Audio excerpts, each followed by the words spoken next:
Okay, so I was talking about the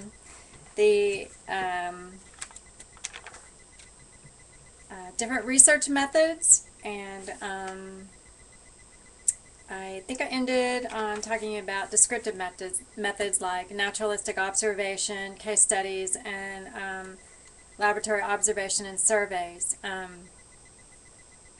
The correlational study, because it's not based on an experimental and control group, is also called a descriptive method. A descriptive method is just a general word meaning to describe.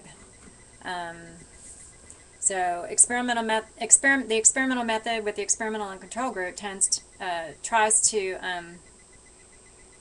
quantify, and descriptive methods are more about describing.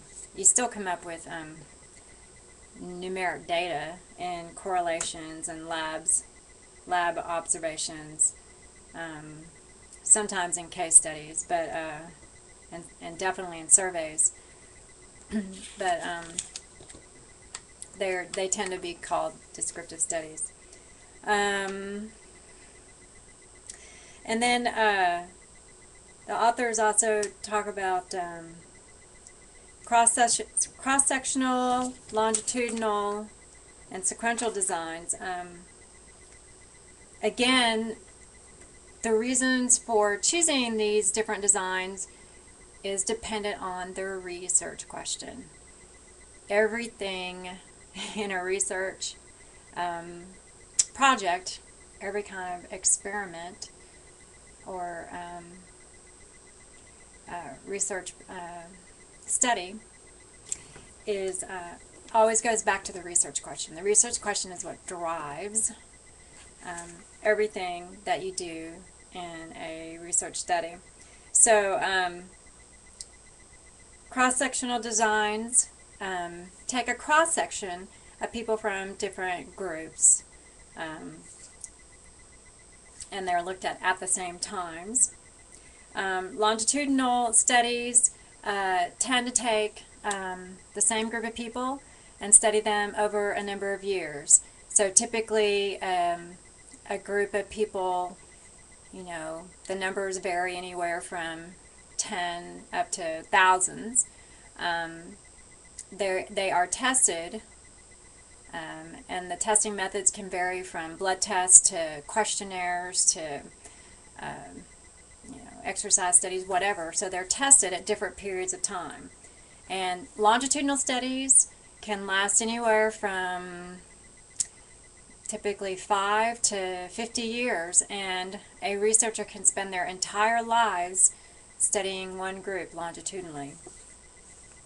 And then sequential designs combine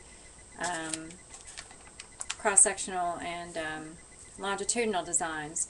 So they include people from different groups, different ages, a cross-section of different groups, and then they study them over time. And again, well, sequential designs,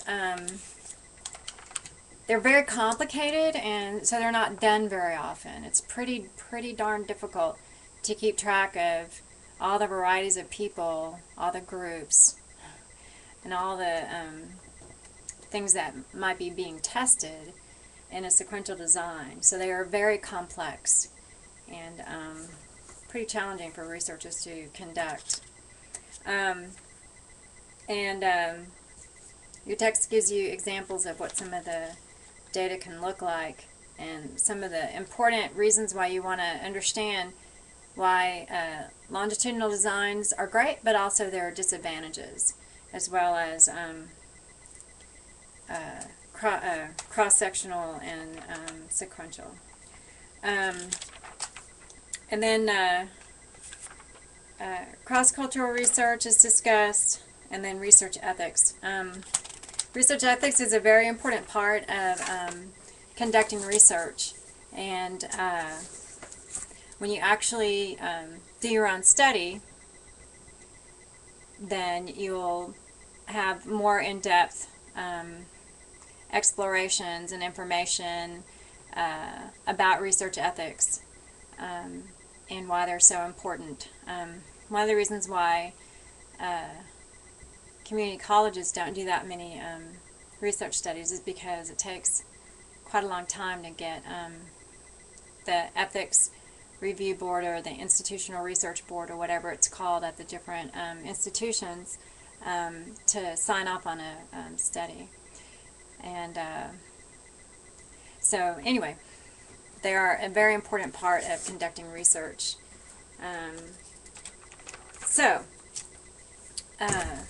To recap, some of the important things are that research is a very important concept. It's a little bit harder to understand what it is until you actually do research yourself.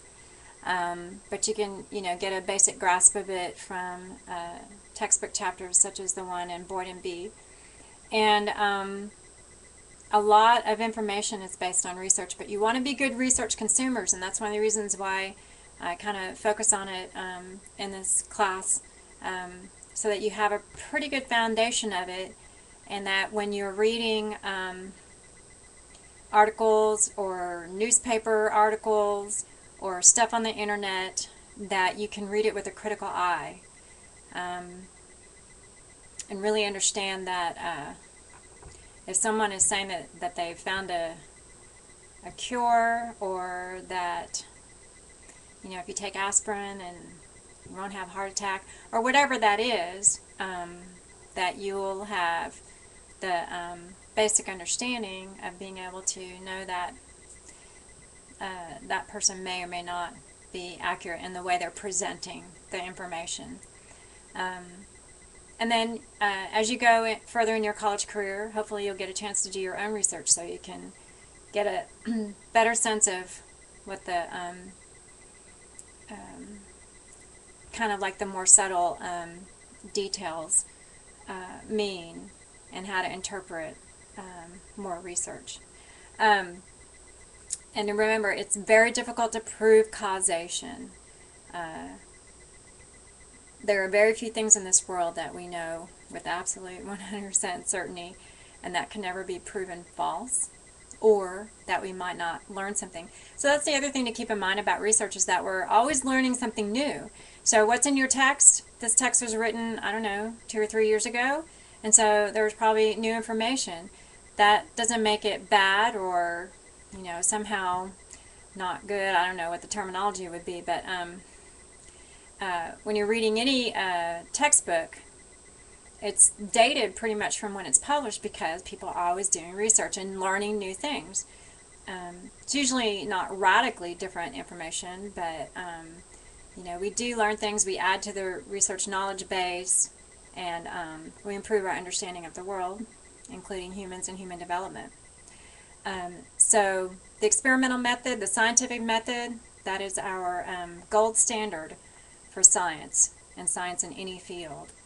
And so far it's the best thing that we've come up with. And if research is done well, then we can utilize it. But if it's not done so well, then you got to take it with a grain of salt. Okay, so if you have questions, let me know. Thank you for your time and attention, and I look forward to reading your discussions. Aloha!